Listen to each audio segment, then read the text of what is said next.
Bonjour et bienvenue à votre émission Qu'en pensez-vous? Votre émission d'opinion sur l'actualité d'ici, d'ailleurs et un peu plus loin. Donc, on pense d'habituellement le fabuleux animateur de cette émission, M. Pierre Turcotte, n'a pas pu se présenter cette semaine. On va lui souhaiter prompt rétablissement à lui et à son garçon à la maison. On va souhaiter qu'il n'attrape pas ce que son garçon a. Mais moi, Joanie Riendo, eh bien, je suis très heureuse d'accueillir un chroniqueur qui nous manquait à l'émission. Bonjour, Jules. Bonjour, ça va bien? Ça va très bien, merci. OK. Donc, tu as passé une belle semaine? Oui, avec même dimanche après-midi, je revenais de Trois-Rivières, donc j'ai eu la chance de vivre la fameuse tempête de neige. Ça a commencé... dans mon cas, ça a commencé dans les alentours de midi et demi. OK. À partir de... Et bon, on a conduit tout le long sur la neige, comme on dit, et on sait que en début de semaine, bien, ça a été quand même l'actualité numéro 1 partout au Québec. Et il paraîtrait que dans la région de Montréal, on ne s'attendait pas à avoir une tempête de neige aussi de bonne heure. Et demain qu'à Québec, on parlait même des sur les Monts-Valin? Oui. Les Monts-Valin qui ont commencé leur saison de ski 3 semaines à l'avance cette année. Ouais, exactement. On a eu la même chose au Mont-Édouard, où on a... ça c'est quand même des éléments positifs en ce qui... la température. De toute façon, dis-nous, on va en avoir un hiver, là. Ben oui. Qui commence le 12 de novembre ou qui commence le 12 de décembre, on en a une. Et c'est aussi bien comme ça. C'est commencé, c'est amorcé.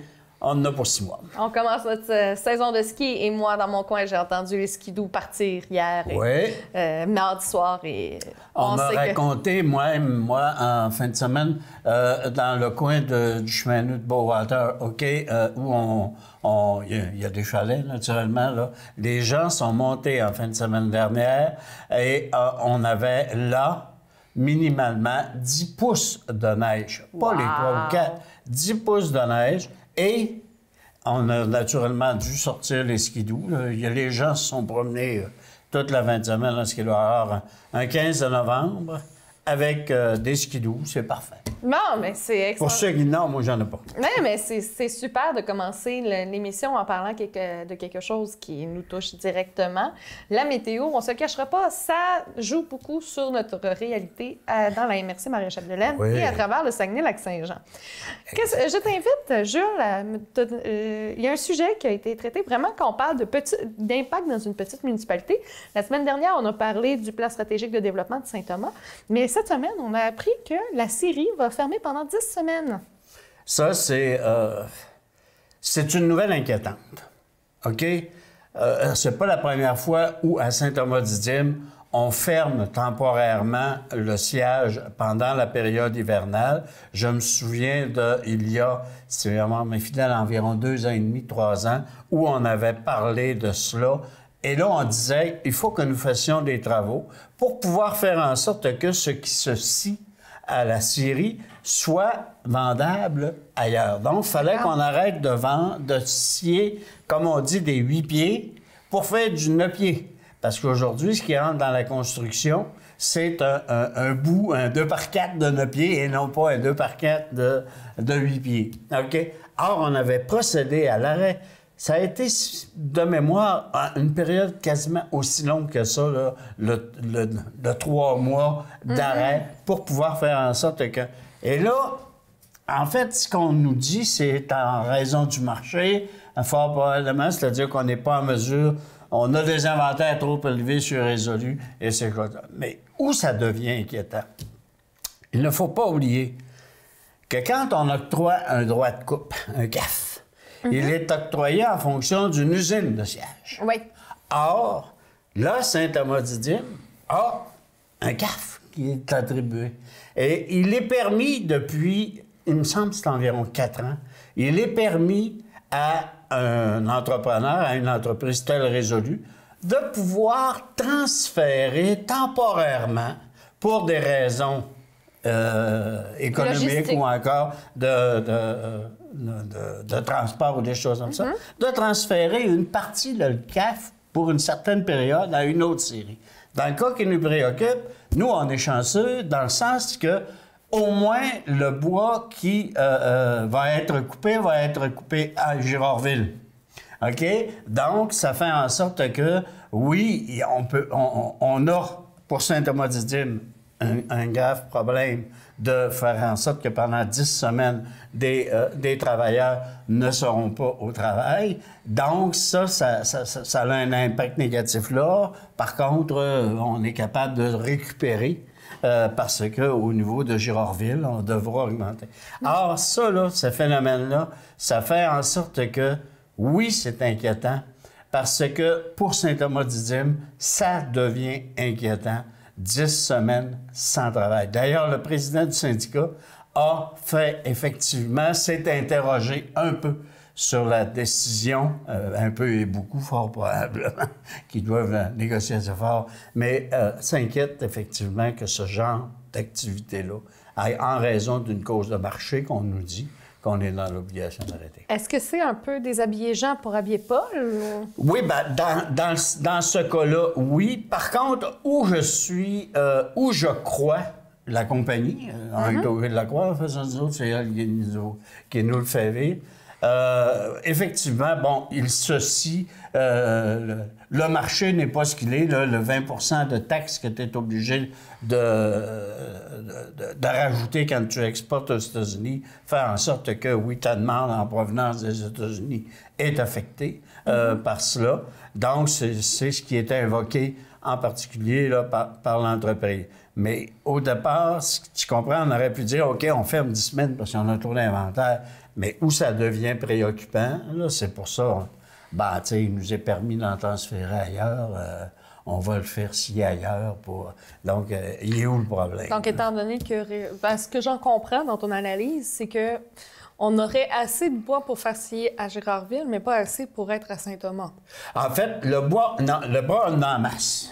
Mais le CAF, les CAF, mais on en masse. J'ai mal utilisé mon terme. Il y a assez de demandes pour faire fonctionner Girardville, mais pas assez pour faire fonctionner C'est ça, là, tu comprends, qui est la problématique. Qu'est-ce qui est vrai là-dedans, puis qu'est-ce qui... ça porte à réflexion. Exactement. Ça fait en sorte que... C'est pas la première fois que ça nous arrive, là.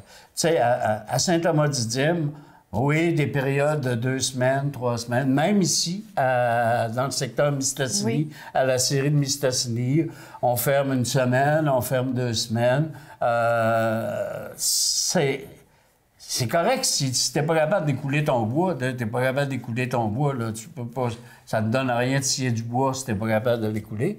Mais où est-ce que ça devient, entre guillemets, interrogatif? C'est quand je prends la possibilité forestière qui m'est allouée puis que je la transfère à une autre de mes... succursales. Ça devient... je pense que c'est une brèche qui a été octroyée là-dessus, puis qui, pour nous, tant que le bois reste à se faire scier dans la région, c'est correct. Tu sais, je veux dire, je dis que c'est correct dans le sens où il n'y a pas de gaspille en soi. Oui, tu as une municipalité qui se retrouve avec une problématique de sans-travail pendant un certain temps, mais on n'arrête pas, là. Ils n'arrêteront pas. Non, ils ne s'arrêteront pas nécessairement le siège. La région non plus. C'est ça. C'est ça qui est inquiétant, là. C'est est-ce que cette pratique-là, qui se défend peut-être plus ou moins, là, dans ce contexte-là. D'accord. C'est quand même un dossier à surveiller. Simplement que ça bouge beaucoup ces derniers temps. Mais il y a une autre place aussi que ça bouge beaucoup, c'est que la MRC Maria Chapdelaine a présenté au cours de la semaine dernière son plan stratégique 2020-2025. Donc, c'est quand même assez intéressant. Ils ont 5 enjeux qu'ils ont ciblés, mais c'est 5 enjeux qu'on peut dire vraiment très politiques. Oui, oui. C'est très politique. On ne voit pas de choses qui peuvent être concrètes pour les citoyens au niveau local.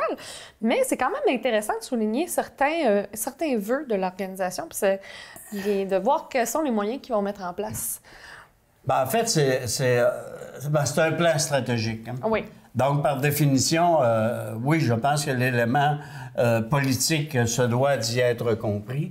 Et quand on parle des 5 enjeux, on dit, bon, bien, il faut que nous procédions, entre autres, à l'aménagement optimal du territoire, développer des milieux de vie, améliorer la gouvernance dans la MRC, accroître la vitalité économique et améliorer la communication, naturellement, de la MRC. Ces 5 enjeux-là, oui, peuvent être considérés comme étant des éléments à caractère de vœux pieux, mais il faut qu'on soit en mesure de pouvoir identifier des actions qui vont en découler. Donc, il faut qu'on énumère des points essentiels. Je pense que ce qui se retrouve, c'est que dans le cadre des mandats qui sont octroyés au MRC, il y a, oui, des actions qui doivent se faire à l'intérieur de ça. Moi, il y en a une que je trouve intéressante, là, où est-ce qu'il va falloir que l'on s'y attarde, c'est comment demeurer et devenir attractif. Oui. Comment est-ce que pas juste la question des municipalités, de la MRC, là, c'est au niveau des MRC. Exactement. Alors, qu'est-ce que la MRC peut faire pour que nous devenions ou demeurions aussi attractifs? Et quand on parle d'attractif, c'est autant pour faire venir de nouvelles entreprises, autant de pouvoir être capable de s'intégrer à l'intérieur de ce qu'on appelle la nouvelle économie, hein, qu'on soit...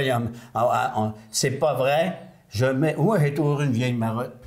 C'est pas vrai que la nouvelle économie, ça ne se fait que sur la rue Sherbrooke en Montréal. Oh non! Fais-toi de la nouvelle économie, où l'imagination, où la pensée, où la créativité doit être au monde. Mets ça, là, dans un milieu ici, non pas seulement sur le boulevard Walbert, mais mets-les sur la rue principale à Saint-Thomas-Didyme. Le paysage, l'environnement, la bucolie, tu sais, de ce qui existe. T'amènes à être créatif. Donc, j'amène ça à la blague. Non, on se le cachera pas que les points que tu apportes aussi dans le cas d'une rareté de main-d'œuvre, le fait de soutenir les stratégies de main-d'œuvre, mais aussi de souligner que le travail maintenant de la nouvelle économie, qui est l'économie du virtuel, de l'Internet et autres, bien, on peut attirer quand même en travaillant quand même les cinq enjeux du plan stratégique qu'on a présentement ici. Bien, on vient quand même attirer puis donner des outils d'intégration puis de rétention. Rétention dans le sens où les travailleurs vont développer le sentiment d'appartenance alors qu'ils ne sont pas originaires de la région, ce qui serait déjà un excellent point. Donc, moi, j'ai hâte de voir personnellement comment ça va évoluer. On est quand même directement relié à ça. La télé communautaire, on va la voir, on va voir évoluer dans les décisions de la MRC. Mais c'est à voir aussi quelles sont les actions, parce que oui, moi, ce qui m'intéresse aussi, c'est de voir les constats que ce plan a fait aussi. Donc, des constats par exemple... une qui m'avait bien marquée, développer une politique de développement durable. OK. Donc, étant donné qu'on est dans une région ressource, donc comment on va faire du développement durable, de l'entrepreneuriat durable, comment on va faire du fonctionnement durable dans les différentes instances? J'ai bien hâte de voir qu'est-ce qui va nous permettre d'innover. Dans les valeurs, il est clairement écrit respect, équité, solidarité, engagement et audace. Où sera l'audace dans ces actions? Je pense que ce qu'il faut regarder, c'est au niveau au-delà, quand on élabore comme ça un plan de développement stratégique, oui, on détermine des grands axes d'intervention et ces choses-là, de même qu'on met quelques actions qui peuvent être mises de l'avant. Mais plus en tant qu'exemple. OK, bien... je veux dire à la grandeur parce qu'on parle quand même d'un plan d'action d'une MRC qui compte 13 municipalités différentes dans la même MRC sur un 5 ans avec 5 enjeux majeurs, donc des enjeux qu'on ne se le cachera pas sont très larges. Oui. Bien, c'est normal que présentement, dans la présentation, on n'ait pas toutes les actions nommées parce que ça va être un document important. Là. Exactement. Et non seulement ça, c'est que ça amène des actions, oui, fort probablement de l'embauche de monde. Entre autres, je prends la question des communications, où est-ce qu'on dit que, bon, il faudra peut-être que la MRC se dote d'un... un site Internet à jour? Non, oui, et aussi l'embauche de personnes au niveau des communications. Dédiées. On en parle beaucoup aussi. C'est ce genre d'action-là, c'est ce qui va découler. Mais je pense qu'au départ, il faut que la population sache, oui, la MRC, donc, entend travailler pendant les 5 prochaines années à faire en sorte que ces communications avec nous soient plus transparentes et encore meilleures. Et plus claires. Et plus claires, fort probablement. Or, ça, on s'attend. Ouais. Donc, on va donc s'attendre à avoir des choses qui originent de là. C'est-à-dire qu'une décision qui est rendue et qui va nous affecter dans notre quotidien ou de façon hebdomadaire, peu importe. J'ai entre autres la question, ceux qui ont des de villégiature, qui ont des choses de villégiature. Qui sont sur les territoires gérés par la MRC. Exactement, et qui veulent, je sais pas, moi, connaître certains types de programmes qui sont là. On va donc s'attendre à non seulement à les connaître davantage, mais à ce qu'on en fasse une promotion au niveau de la MRC pour que l'ensemble des contribuables et en particulier des villégiateurs puissent être au courant de ce qu'on peut avoir. Alors ça, là, le fait de pouvoir le dire dans le plan stratégique, on s'attend à ce qu'il y ait des actions qui soient faites en ce sens-là. Et en tout cas, pour avoir assisté au lancement, à la conférence, là, au lancement qui a été fait par le préfet Luc Simard, ce que je dois dire, c'est que je pense qu'à tout le moins, il y a une volonté de faire en sorte que l'ensemble de la MRC s'oriente pour faire en sorte qu'on puisse avoir des réponses. On se cachera pas, au cours des dernières années, il y a eu quand même beaucoup de changements avec la fusion du CLD, la MRC, la nouvelle direction générale. Donc, c'est bien, je trouve ça rafraîchissant, moi, personnellement, de voir qu'il y a un plan stratégique qui est quand même très clair. Le document que j'ai présentement devant moi, qu'on a devant nous, est très simple, très clair. Oui, il n'y a pas d'action, mais on voit c'est quoi les valeurs, les objectifs. On voit dans quelle est la direction que l'administration de la MRC et le préfet et l'ensemble des maires dans laquelle ils veulent aller sur les 5 prochaines années. Donc, ça va être très intéressant à voir évoluer dans les prochains mois, dans les prochaines semaines, les prochains mois, mais surtout les prochaines années. Oui, et on a pour... c'est avec une vision sur une base de 5 ans. OK? Et moi, je retiens un des éléments de cette vision-là, puis si tu me permets, je vais la lire. OK? Maria-Chapdelaine est une communauté attractive et outillée qui s'appuie sur des ressources naturelles et son dynamisme entrepreneurial pour assurer son développement de façon durable. Ça, là... Un excellent résumé de l'ensemble du plan. C'est ça, et ça me permet de dire que oui, donc en 2025, ce que j'ai comme acquis, ce que j'ai comme possibilité, vont pouvoir faire en sorte que le développement ou les actions que je vais faire pour les amener vont faire en sorte que, oui, quelqu'un qui va vouloir venir s'implanter ici pour faire sa vie, ben, il va avoir la possibilité parce qu'on va avoir les éléments attractifs. Il va avoir l'intérêt et les outils. Exact, exact. Et c'est ça qu'il faut travailler. Ben, ça nous dit qu'est-ce que ça... La seule chose que ça nous dit pas. Ah? Dans 5 ans, hein, quel va être le compte de taxes attribué? Ça, on le sait pas encore. Ça, on le sait pas. Le mec ne sera pas baissier, mais on ne le sait pas. Ça, on le sait pas, mais moi, la question que je me pose, malheureusement, je n'ai pas pu me présenter à la conférence, mais de quelle façon va être évalué le succès de ce plan stratégique? À chaque année, ce que le préfet nous a indiqué, à chaque année, il y a une reddition de compte qui se doit de se faire. Que ce soit lors de la lecture ou lors de la présentation du bilan de la municipalité ou encore que ce soit lors de la présentation du budget aussi. Parce que lorsqu'on va présenter le budget, on va dire voilà ce que nous avons fait et voilà ce que l'on entend faire cette année.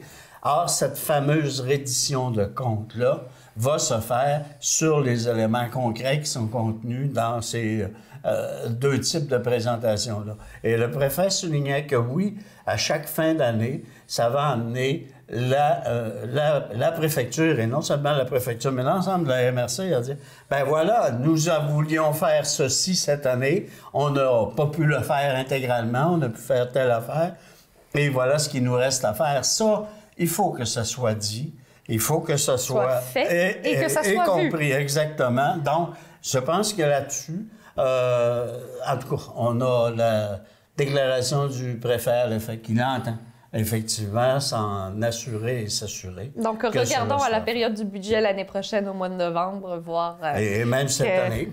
Oui, quels sont on va l'avoir à la prochaine séance du Conseil de la MRC. Donc, on va voir qu'est-ce qu'on va nous mettre de l'avant. Quelles seront les actions? C'est vrai qu'on va pouvoir voir c'est quoi les actions, puis ça va nous permettre de faire un bon suivi en tant que citoyen et en tant qu'organisme. Continuons encore dans les préfectures de notre secteur. Il y a plusieurs voix qui s'élèvent pour favoriser un préfet élu dans la MRC Domaine du Roi. J'ai eu la... Quand on avance en âge, on a la chance de voir un peu ce qui s'est passé à certaines près.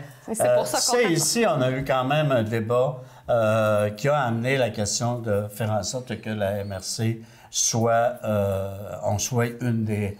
Il me semble que c'est une dizaine de MRC au Québec. Alors, je pense qu'on est rendu un peu moins d'une vingtaine de MRC dont les préfets sont élus par la population. Par la population, c'est ça. Alors, quand nous, ça a été mis de l'avant, je me souviens, c'était le maire de Péribonka à ce moment-là, M. Gilbert Boulet, qui était le préfet. OK?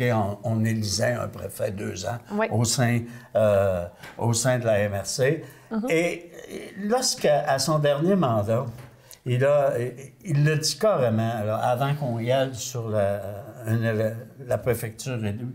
Il disait, écoute, on ne peut pas, avec l'ensemble des responsabilités qui nous sont données, qui sont attribuées maintenant à la MRC, la disponibilité que ça exige de la part du préfet ou de la préfète, dans notre cas, ça a toujours été un préfet, mais cette disponibilité-là fait en sorte que ou tu es le maire de ta municipalité, ou tu es le préfet de la MRC. Et parce que une journée encore 24 heures, même si tu es préfet puis maire. Là. Et il y en a des maires qui gardent encore leur emploi en plus. De surcroît. Alors, tu comprends que ça faisait en sorte qu'il dit, écoute, on ne peut plus, puis il dit, c'est pas juste une question d'âge des élus, mais c'est véritablement le temps que tu te dois. Puis il faut que tu sois présent, puis il faut que tu sois à l'écoute, puis il faut que, tu sais, tout à l'heure, on demandait une reddition de compte, donc il va falloir que tu sois en mesure, à tout le moins, de la rédiger pour être en mesure de la donner.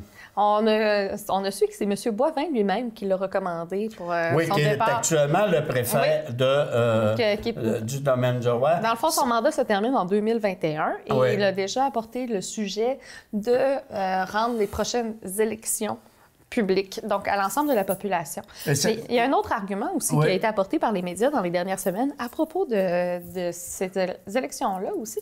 Il y a une association féministe qui a indiqué que lorsque les élections se font à l'ensemble de la population, les femmes ont plus de chances d'être élues comme préfètes au Québec que lorsque ça se fait dans le Conseil des maires. On parle de moins de 10 % lorsque ça se fait à l'intérieur du Conseil des maires et on parle à 25 % lorsque c'est l'ensemble de la population. En fait, je dirais qu'il y a un statistique qui entre en ligne de compte.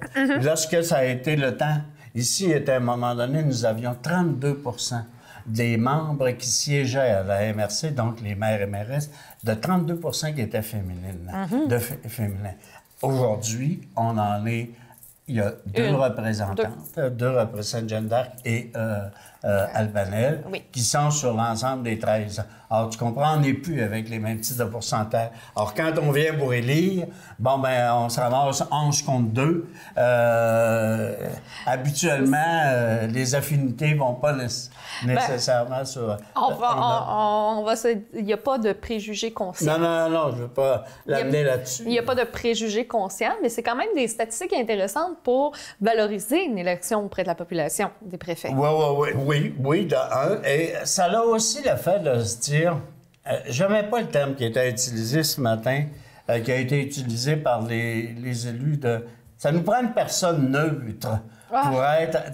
Le mot neutralité, je trouve ça un peu tannant. En politique, c'est pas adapté. Je veux dire, moi, je pense que ça nous prend une personne qui veut s'engager à faire le développement de notre impliquée, pays. Pas neutre, mais impliquée. Exactement. Et qui a des idées à nous amener pour pouvoir le faire. Alors, je ne veux pas faire une guerre de mots, là, mais ça, c'est ça qui est important. Et c'est de cette façon-là que l'on va aussi... Parce que la MRC, ce niveau de gouvernement, même s'il existe depuis 1987, 6 ou 7, est encore excessivement méconnu de la population en général. OK? On se demande c'est que ça ment en hiver, ça. Et dans le cadre, je reviens 30 secondes avec la question de la stratégie. Ça a un lien directement? Oui. Bien, au niveau de la stratégie, le préfet soulignait justement qu'on s'est rendu compte, de par les consultations qu'on a faites, que même auprès des gens qu'on a contactés, qui sont habituellement des gens actifs, on connaissait mal. C'est quoi le rôle de la MRC? Le rôle et l'importance de la MRC. Et ça amène effectivement le fait d'aller dans une élection, d'amener quelqu'un qui va nous dire, ben oui, moi j'ai ça. Dans ma municipalité, on n'a peut-être pas de ressources pour pouvoir l'amener, mais par la MRC, je vais donc et avoir des conséquences un peu partout dans l'ensemble du territoire. Mais quelle est cette structure qui ne se trouve pas partout au Québec? C'est ça qui est intéressant à voir. Dans les grands centres, on n'y en a pas. Dans les grands centres, c'est les municipalités. C'est ça. La municipalité elle-même, qui a Gigard ici à Saguenay, la ville Saguenay, fait à elle-même, et la maire est aussi la préfète de Ville-Saguenay et non pas de la MRC du Fjord. Elle n'est même pas membre de la MRC du Fjord.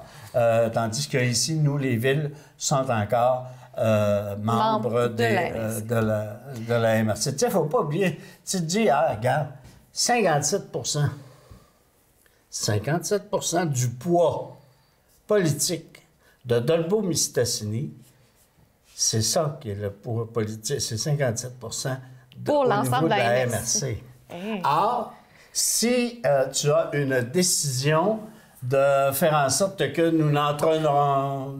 La MRC ne veut plus que les chemins secondaires soient entretenus. OK? Supposons qu'elle... Or, la ville de Dolbeau-Mistassini paye sur une base théorique et simplement statistique 57 de la facture. Non, fini, là, moi, là. Ne veut plus rien savoir. Elle peut donc avoir la majorité des voix pour pouvoir dire la majorité, non pas des voix, mais la majorité de son poids politique, pour dire, ben non, on y va pas là-dessus. Tandis que pour une petite municipalité, l'importance de l'appui du travail au niveau de ce type d'entretien de chemin, c'est nécessaire et fondamental. Alors, tu comprends que cela... Ça permet un pouvoir plus efficace, puis un partage des ressources plus efficace aussi pour nos petites municipalités dans le contexte rural. Donc, Jules, on va continuer la discussion avec nos nouvelles nationales après la pause. Donc, on se revoit dans quelques minutes. Amoureux de tes yeux, j'ai envie de crier, de rire, j'ai envie de chanter. Wow, c'est pas de l'amour, c'est de la sécurité routière. Quand t'es piéton, faut que tu fasses un contact visuel avec les conducteurs avant de traverser. Ah, lâchez-moi avec votre musique.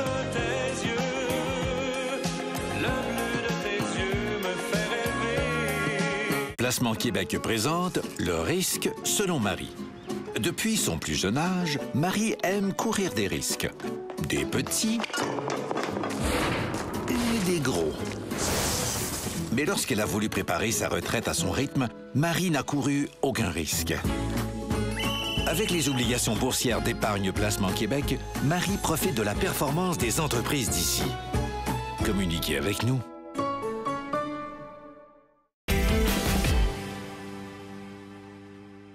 Donc, bon retour, chers téléspectateurs.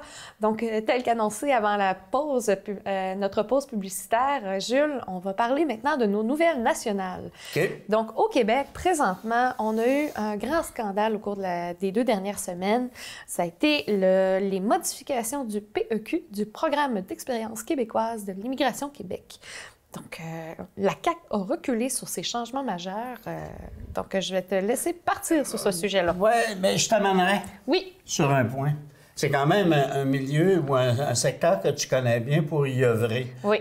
J'aimerais, quand tu me dis, parce que je voudrais reprendre juste... on a vécu une espèce de scandale, là, la CAQ recule. Hey, c'est quoi tu peux-tu me dire c'est quoi les gros problèmes qu'il y avait dans le projet de règlement, parce que c'est pas la loi. Hein? Non, c'est un projet de règlement. C'est quoi le gros problème qu'on avait? Le programme d'expérience québécoise est une condition sine qua non pour plusieurs personnes dans leur projet de venir s'établir, de venir s'établir au Québec, devenir résident permanent ou autre. Donc, le programme d'expérience québécoise permettait aux étudiants ou aux personnes ayant travaillé assez longtemps à avoir assez d'expérience de prolonger leur séjour en restant ici sans avoir à avoir le processus de résidence permanente. Donc, au lieu de retourner dans leur pays d'origine, donc que ce soit les étudiants et autres, et qu'ils fassent une nouvelle demande, ils pouvaient rester et acquérir de l'expérience québécoise. OK. Donc, et ça permettait donc de faire en sorte que l'individu pouvait espérer obtenir sa citoyenneté d'ici par la suite plus rapidement. C'est ça. Ouais. C'est dans le fond, c'est que la personne, dans son processus, moi j'ai surtout travaillé avec les étudiants, lorsqu'il passe de son permis d'étudiant à résidence permanente, il y a une période de travailleurs qu'on appelle des travailleurs temporaires, des travailleurs étrangers. Le PEQ est une condition le PEQ, le CSQ, le Certificat de sélection du Québec, est une condition pour avoir le droit de travailler au Québec, au Canada, le droit d'avoir travaillé au Québec. Bien, lorsque tu étais étudiant ou que tu as déjà assez travaillé, bien, tu l'avais automatiquement puisque tu avais fait le programme d'expérience du Québec. Et la nouvelle réglementation enlevait ça? La nouvelle réglementation enlevait ça pour toutes les personnes qui n'étaient pas dans les programmes sélectionnés par la Coalition Avenir Québec. Donc, et ça, on parle de rétroactif. Donc, les gens qui ont choisi un programme, qui ont choisi un programme... Il y a un caractère rétroactif à la réglementation? Parce que les gens qui... En tout cas, non, mais c'est pour ça qu'elle a été contestée, c'est que les gens qui avaient prévu aller, par exemple, parce qu'on va parler directement du cégep de Saint-Félicien, tourisme n'était pas dans la liste des domaines qui étaient sélectionnés. Donc, les gens, et on s'entend, tourisme, c'est le tiers des étudiants qui viennent de l'international. Oui. Bien, le programme peut tomber.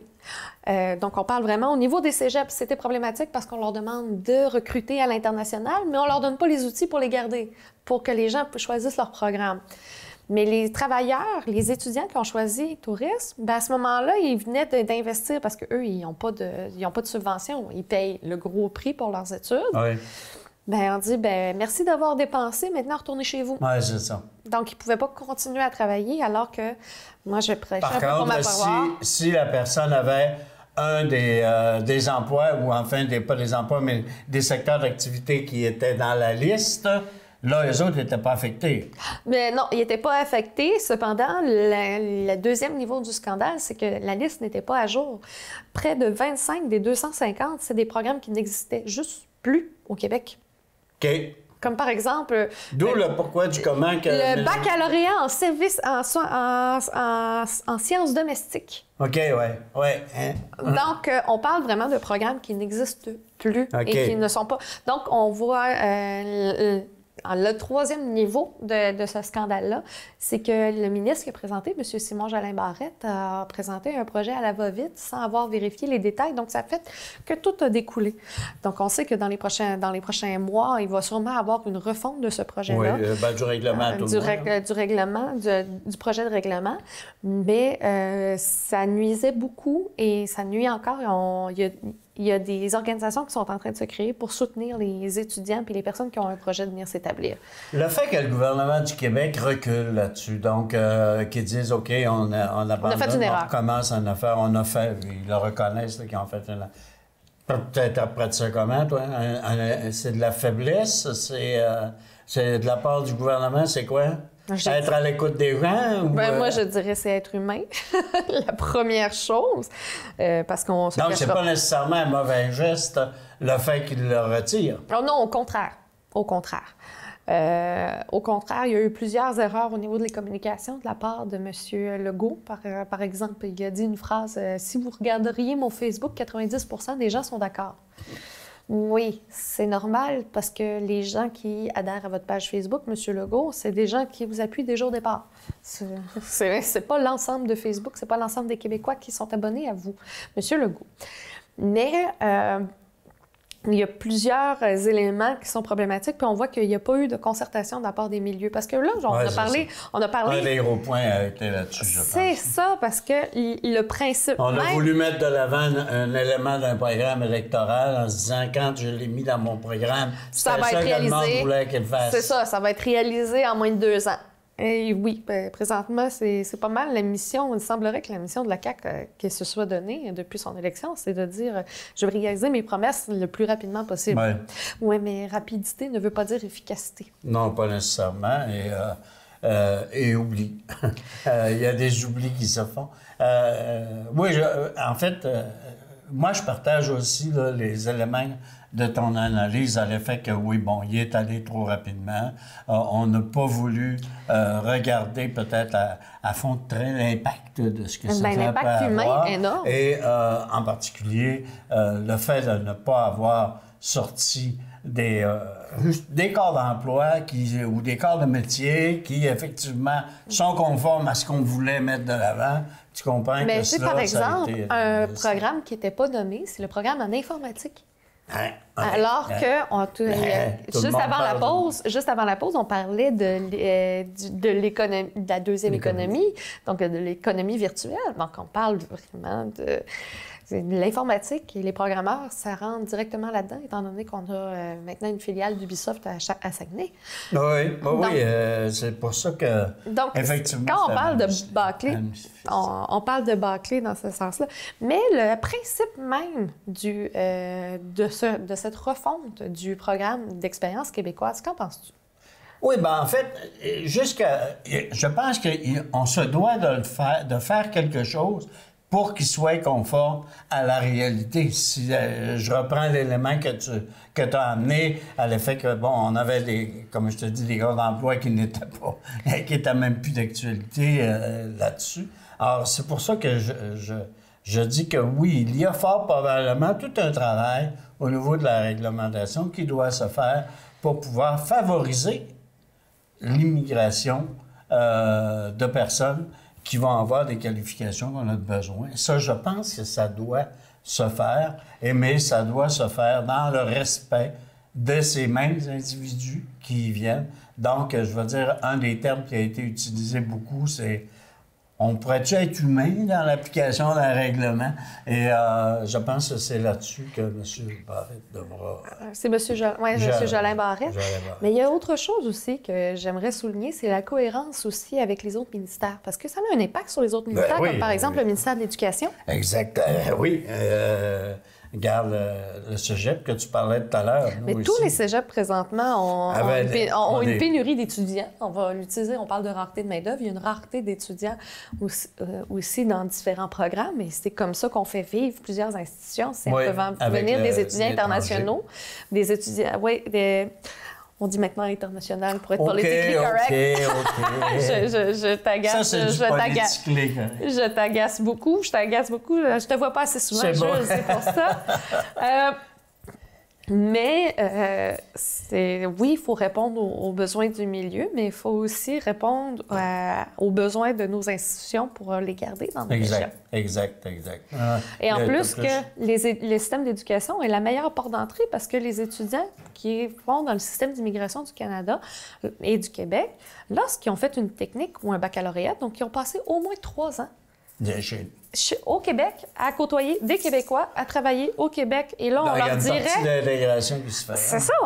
On leur dirait, ben, merci d'avoir dépensé votre argent, allez-vous-en. Alors qu'au contraire, ils parlent français parce qu'ils ont fait leurs études en français. Ils ont un diplôme québécois, donc on ne peut pas dire qu'il n'est pas valide.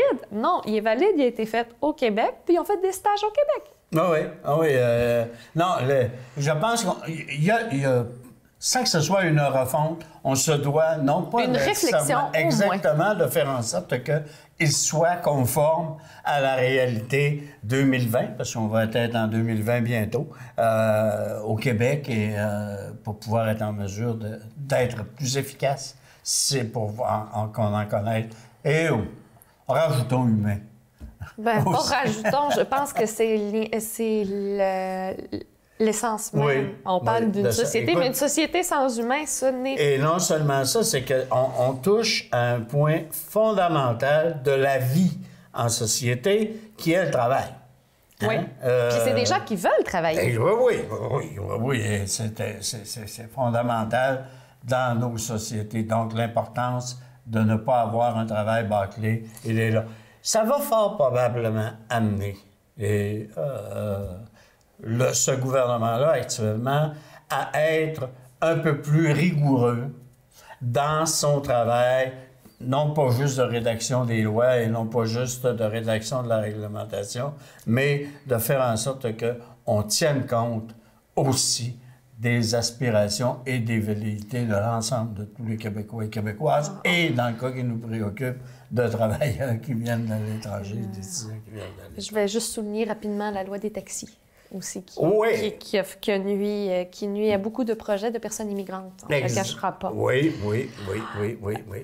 Un autre sujet aussi, ça va faire bientôt 1 an que Desjardins a vécu une fuite de ses données personnelles et on a appris dernièrement que c'est l'ensemble des membres de Desjardins qui ont été affectés. J'ai lu ma lettre ce matin, moi, là, non? Oui, bien, c'est ça.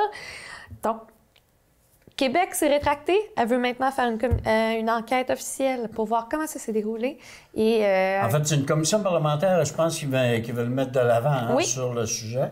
Ça va nous permettre d'aller... Tu te souviens, une des dernières discussions qu'on avait eues tous les deux, d'ailleurs, c'était pas ce sujet-là au départ, et où on parlait justement de la façon de, non pas contrer, mais de voir comment est-ce qu'on se doit de composer aujourd'hui avec l'ensemble de toute cette question-là d'Internet et de communication. Réfléchir notre utilisation puis notre législation autour de ça. Ça va nous permettre, oui, à partir de ce qui s'est passé chez Desjardins, d'aller un peu plus loin, je suppose, et de se dire, bon, ben oui, tel élément est pour la vie privée des gens, là, c'est rendu trop loin. On a-tu moyen de faire soit de la législation ou un encadrement quelconque qui peut se faire?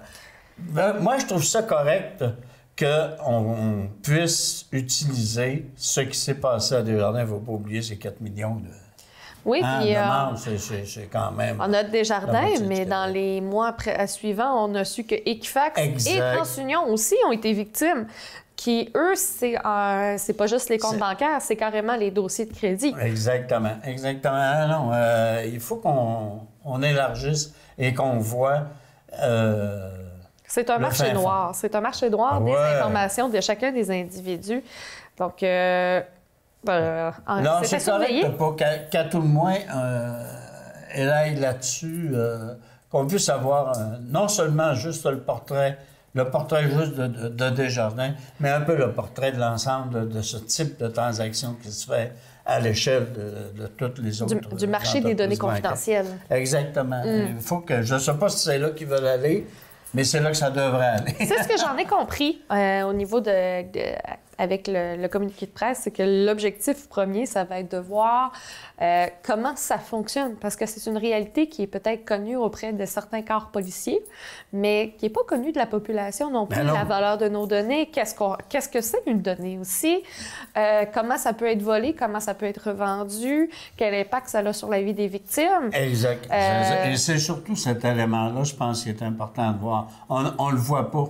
Non, pas encore. Moi, qu'on me dit comment ils volaient mon identité, Là, je n'ai pas encore vu. Et dans mon compte de banque, tu me diras qu'il n'y a pas grand-chose, mais et dans mon compte de banque et ailleurs, tu sais, j'ai pas vu d'effet. Mais il doit quand même y en avoir quelque part. La blague que j'ai dit, que mon conjoint et moi, on s'est dit, c'est si la personne réussit à faire un prêt, on la salue. On la félicite si elle est capable, avec notre dossier de crédit, de demander un prêt. C'est ça, tant mieux. Mais c'est pas le cas pour tout le monde, tu sais. Exact. On peut sourire de cette situation-là. Dans notre cas, mais on se cachera pas, c'est les données des individus. Donc, c'est des cartes de crédit, c'est des prêts hypothécaires, mais c'est aussi, par exemple, des comportements criminels aussi, qu'on peut donner les mauvaises coordonnées pour faire accuser. Exactement. Ah non, ça va très loin. Tant mieux que cette commission-là voit le jour. Et c'est comme on dit, j'espère que ça va aller plus loin que juste la question de Desjardins. OK? On peut utiliser peut-être Desjardins comme étant l'exemple. Un prétexte. Exact. Comme étant l'exemple à ne pas suivre ou à suivre, dépendamment de ce qu'on va discuter. Je pense que ça va être un cas école. Oui, bon, bien c'est dans ce sens-là. Ça va être un cas école faut le regarder, pour notre économie. Yes. Un autre sujet qui est avec une députée qui fait beaucoup parler d'elle, Mme Catherine Dorion et son coton ouaté à l'Assemblée nationale. Là, est-ce que... Ben, écoute, je voudrais pas être taxé de faire de la politique, là, mais... Vas-y. Est-ce que, à Québec solidaire, on a autre chose à proposer au Québec et aux Québécois et aux Québécoises, on a d'autres choses à leur proposer qu'à l'habillement de Mme Dorion? Je te pose la question. C'est moi, je retournerai la question auprès des journalistes, parce que c'est juste de ça qu'ils parlent. Exactement. C'est juste de ça qu'ils parlent, alors que Québec solidaire, on peut ne pas être d'accord avec ces sujets, mais ils proposent beaucoup de choses. Mais on parle que de Mme Dorion. Exactement. Et, écoute, tant mieux pour elle si elle fait parler d'elle, OK? Mais c'est loin de faire avancer le Québec et de reculer ou d'avancer, à mon esprit, que de s'en tenir à un sujet de cette nature-là. Je comprends très bien la presse, pour en avoir déjà fait partie, de vouloir être lu, écouté, lu et entendu, OK? Je comprends très bien la presse là-dessus. Mais nous, là, comme lecteurs, auditeurs ou encore téléspectateurs... Est-ce que ça nous apporte quelque chose? Non, ça ne nous apporte rien, sauf que de faire un sujet de conversation dans une émission comme Qu'en pensez-vous? Non, ce que je veux dire... Tu comprends? Je veux dire, on n'avance rien quand on parle de cela. Et là, actuellement, je sais qu'il y a eu des mouvements... Oui, le 13 novembre dernier, c'était la journée où on invitait les femmes à porter un coton ouaté au travail. C'est ça. Je l'ai fait. Je l'ai fait, mais il y a un autre niveau que j'aimerais qu'on parle un petit peu. Oui, vas-y. C'est que il y a une organisation qui avait dit « Ah, on va prendre le coton ouaté », mais la Fédération des femmes du Québec a proposé de dire « Le coton ouaté, c'est beau, mais le voile, c'est audacieux ». Oui. C'est-à-dire que, bon, toute la question de l'habillement va... Bien, c'est toute la question de qui décide qu'est-ce qu'une femme met. Bien, ça a été transposé de cette façon-là, alors qu'à la base, c'est que tout découle du fait que Mme Dorion s'est habillée chic, s'est habillée parlementaire pour l'Halloween. Oui. On en parle encore 3 semaines après. Oui, sauf que... on en parle pour dire qu'on ne devrait pas en parler, mais il est venu là. Moi, j'explique aussi.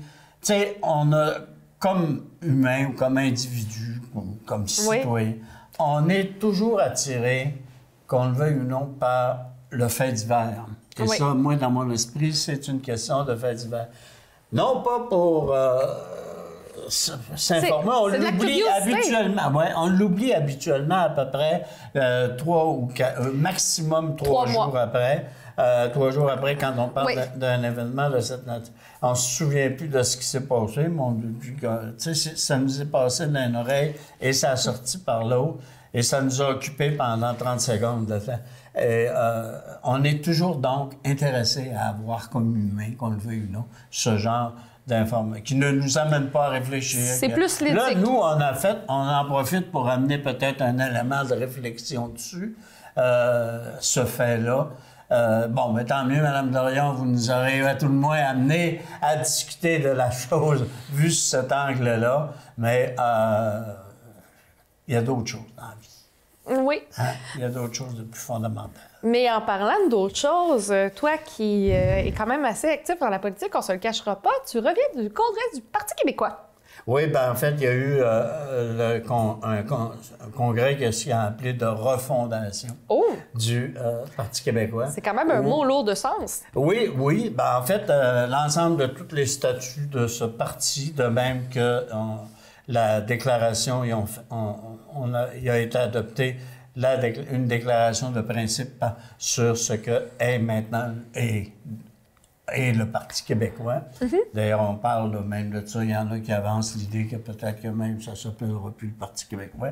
Mais en tout cas, on n'en est pas encore rendu là. On en est rendu à se dire que le parti s'est définitivement orienté de par l'ensemble de tous les membres en fin de semaine dernière sur dire que le Parti québécois, c'est le parti qui veut préconiser l'indépendance du Québec et qui veut l'amener à faire en sorte que ce soit le projet qui va être mis de l'avant par le Parti québécois, qu'on va le définir de ce que l'on veut avoir, comme quand on parle d'un Québec indépendant, de la façon d'y accéder et que ça devienne le leitmotiv actuellement même de l'aile parlementaire qui est élue à l'Assemblée nationale, soit les 9 députés. Donc, que ça soit plus éludé, que ça soit vraiment assumé par l'ensemble des députés. Exactement. Tu sais qu'on arrête de dire, bon, mais regarde, on va faire l'étapisme.